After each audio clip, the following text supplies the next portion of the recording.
एक समय की बात है। नामीपुर नामक शहर में एक छोटा सा परिवार रहता था। उसमें एक बुढ़िया और उसका बेटा मनोहर, बहू सरोज, उसका पोता मानू रहते थे।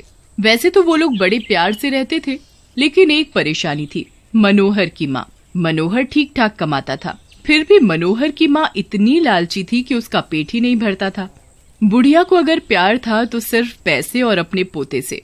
बुढ़िया को पैसों के आगे कुछ दिखाई ही नहीं देता था। एक दिन की बात है, मनोहर अपनी तनख्वाह के पैसे लेकर आता है। तभी मनोहर की माँ उसके हाथों में से सारे पैसे ले लेती है। ला, ये पैसे मुझे दे। पर माँ, मुझे भी पैसे की जरूरत पड़ती है। हाँ हाँ, मैं कौन सा तुझे पैसे देने से मना कर रही हूँ। जब तुझे पैसे की जरूरत होगी तो ले लेना मुझसे। पर माँ। पर क्या? मनोहर माँ के आगे कुछ नहीं बोलता और उनकी बात सुनकर चुप हो जाता है। अपनी माँ के लालच की वजह से उसे बेहद शर्मिंदा होना पड़ता था। तभी मनोहर की पत्नी मनोहर से कहती है, सुनो जी, ऐसा कब तक रहेगा? माँ जी का लालच तो दिन पर दिन बढ़ता ही जा रहा है। क्या करूँ, मैं भी इनकी आदत की वजह से परेशान हूँ।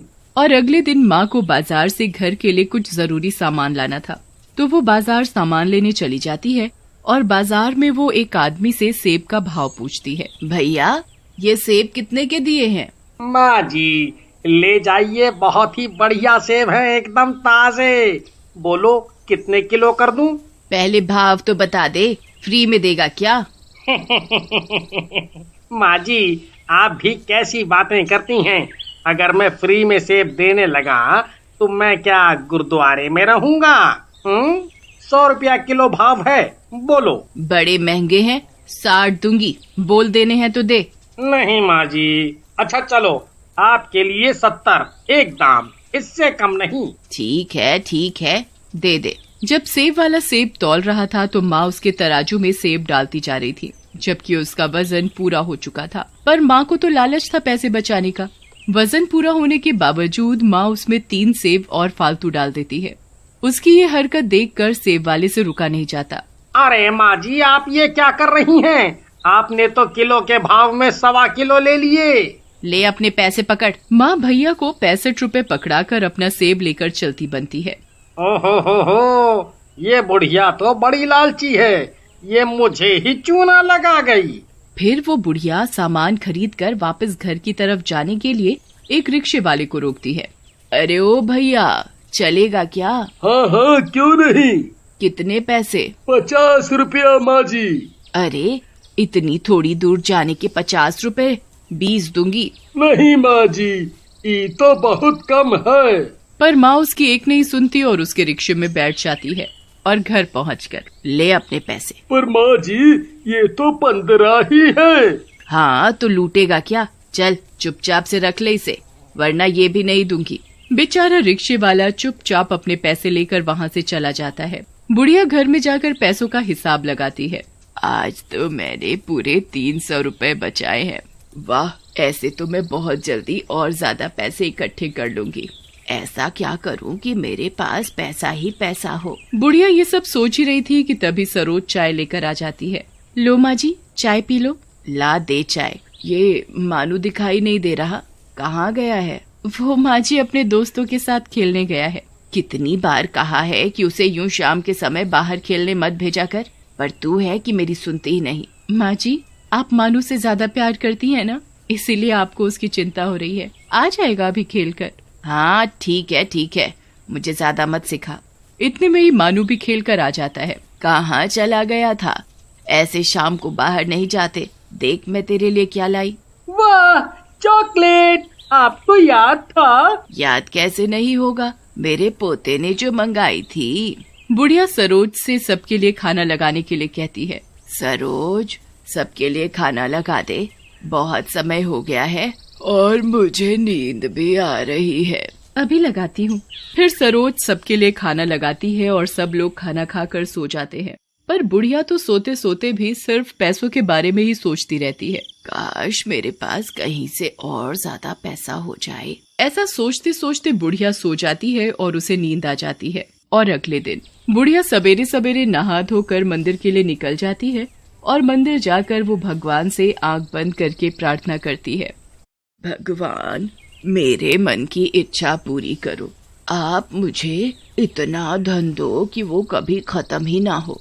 बुढ़िया भगवान से प्रार्थना करके अपने घर के लिए लौट रही होती है तो उसे रास्ते में एक साधु महात्मा मिलते हैं और वो बुढ़िया को देखकर उससे भिक्षा मांगते हैं।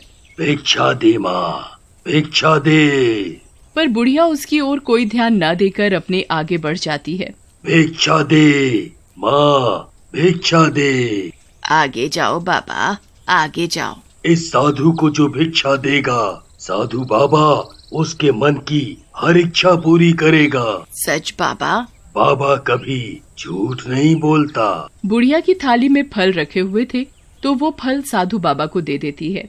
साधु बाबा फल लेकर बुढ़िया से कहते हैं, बोल क्या इच्छा है तेरी? बाबा जो मांगूंगी वो मिलेगा। मांग कर तो देख। तो मेरी ये इच्छा पूरी करो कि मेरे पास बहुत सारा पैसा ही पैसा हो। तुम्हें पैसा मिल तो जाएगा, पर उसके बदले तुम्हारी सबसे प्यारी चीज तुमसे दूर हो जाएगी। बोलो मंजूर है? बुढ़िया बिना सोचे समझे हाँ कर देती है। बच्चा तुम्हारी इच्छा पूरी हो। बुढ़िया साधु महात्मा से वरदान पाकर घर चली जाती है और अपने कमरे में जाकर आराम करने लगती है। वो तो बस अपने मन की इच्छा पूरी होने का इंतजार करने लगती है। काश मेरे पास इतने सारे पैसे आ जाए कि मैं माला माल हो जाऊं। तभी बुढ़िया का पोता मानू आता है। दादी बड़े दिन हो गए, शाम को पार्क में घूमने चलो ना। दादी अपने पोते से बहुत प्यार करती थी तो वो अपने पोते की कोई भी बात को मना नहीं करती थी। ठीक है शाम को चलेंगे घूमने, पर अभी मुझे थोड़ा आराम करने दे। ये कहकर बुढ़िया आराम करने लगती है और आराम करते करते उसे नींद आ जाती है।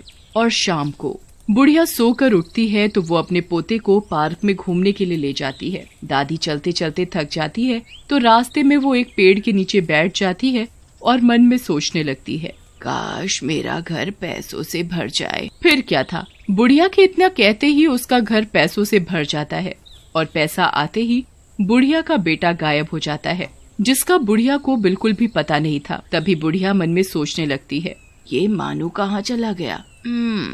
लगता है घर चला गया होगा। ये भी ना बड़ा शरारती हो गया है। अब मैं भी घर चलती हूँ, बड़ी देर हो गई है। और घर पहुंचकर बुढ़िया देखती है कि उसका कमरा पैसों से भरा पड़ा है। बुढ़िया की तो खुशी का ठिकाना ही नहीं रहता। पैसा, भगवान ने मेरी सुन ली। अब मैं इन पैसों को अलमारी में संभाल कर रख दूं, कहीं कोई देख न ले। बुढ़िया उन पैसों को अलमारी में संभाल कर रख देती है। अब तो बुढ़िया के अंदर पैसों का और भी ज्यादा लालच बढ़ जाता है। बुढ़िया को तो सोते जागते पैसा ही पैसा दिखाई देने लगता है। बुढ़िया का ध्यान मानू की तरफ नहीं होता कि उसका पोता गायब हो चुका है। फिर थोड़ी देर में रात भी हो जाती है। तभी वो सरोज से पूछती है, सरोज मानू कहाँ है?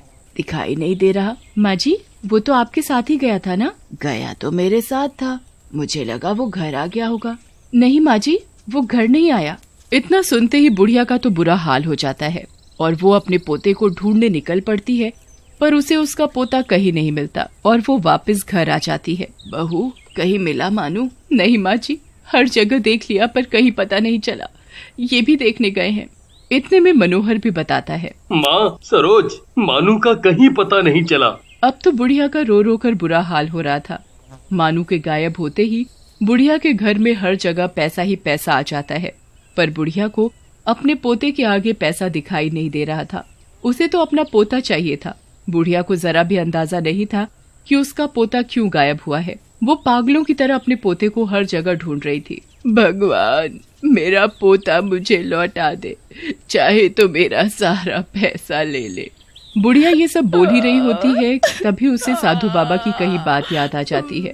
पैसा तो मिल जाएगा, पर तेरी सबसे प्यारी चीज तुझसे छिन जाएगी। बुढ़िया को अपनी गलती का एहसास होता है और वो मन ही मन भगवान से प्रार्थना करने लगती है, भगवान मुझे पैसा नहीं चाहिए, मुझे तो मेरा पोता चाहिए, मुझे मेरा पोता लौटा दो।